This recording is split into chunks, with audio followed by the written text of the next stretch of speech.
Orhan Bey Karacahisar'a gidecek. Bundan gayrı Karacahisar'da vazifelidir. Gideceğim tek yer karargah Alaaddin. Öyle mi? O vakit Karacahisar'da vazifeli değil. Karacahisar'a sürgünsün Orhan Bey. Sen ne dersin Alaaddin? Seni senden korurum. Seni kim koruyacak Alaaddin? Halime, Orhan Bey'in pusadını alasın. Atların da pusatları alınacak.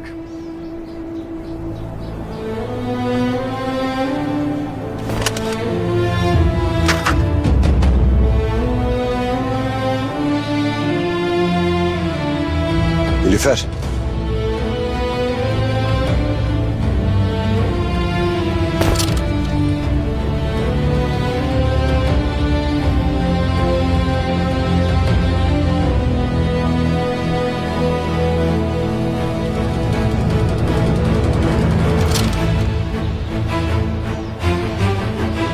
Aldığım gibi sana ellerimle geri vereceğim. Yemin olsun. Gitmeden Kasım'la Süleyman'ı bana getiriver.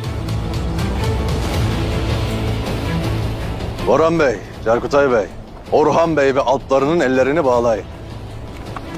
10 alpı da Karacahisar'a gidene dek Orhan Bey'in yanında olması için vazifelendirin.